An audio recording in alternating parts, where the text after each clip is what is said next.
Magandang gabi po, Luzon, Visayas at Mindanao.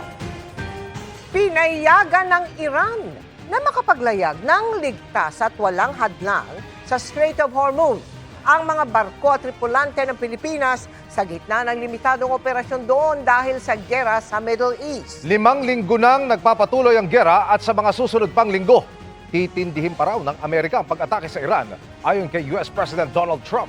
Sa kabila niyan, malapit na raw makamit ng Amerika ang kanilang layunin sa pakikipaglaban sa Iran. At nakatutok si Maki Pulido.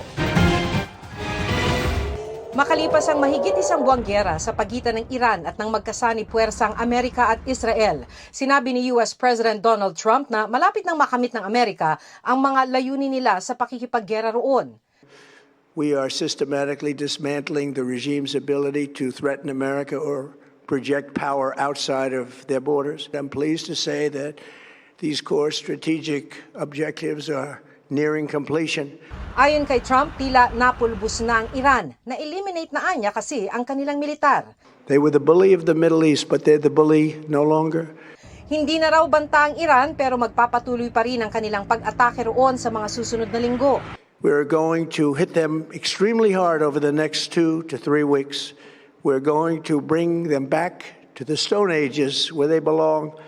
Bilang tugon, nagbabala ang Iran ng mas malala at mapinsalang pag-atake laban sa Amerika at Israel. Bago ang kanyang talumpati, sinabi ni Trump na patuloy ang kanilang negosasyon sa Iran at humiling na ito ng ceasefire.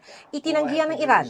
Ayon sa Reuters, isang senior Iranian source ang nagsabing hindi pa nagkakaroon ng usapan ng Iran at Amerika tungkol sa tigil putukan kahit sa pamamagitan ng ilang intermediary.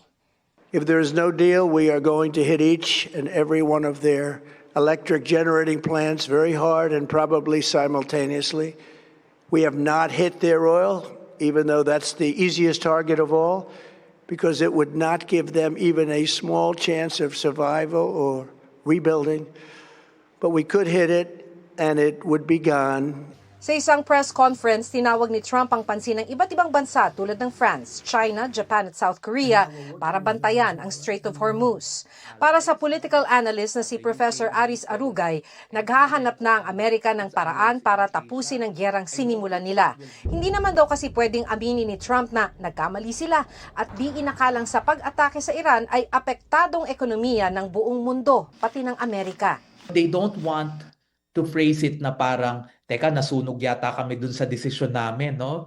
And in my view, kaya nag-overcompensate, no? In the sense na wala na kaming pang pupulbusin, napulbus na ang Iran, napulbus na ang military, wala na silang nuclear weapon. So parang mission accomplished na. So bakit pa namin gagawin to?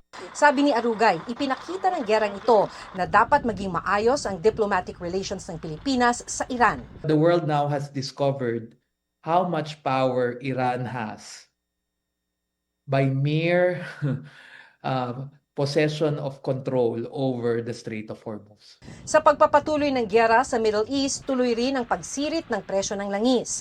As of April 1, umabot na sa $245.68 ang average price ng isang bariles ng diesel habang 138.05 naman sa gasolina. Kaya ayon sa isang oil industry source, inaasahan ng 12 pesos and 50 centavos hanggang 13 pesos and 50 centavos na dagdag singil sa diesel.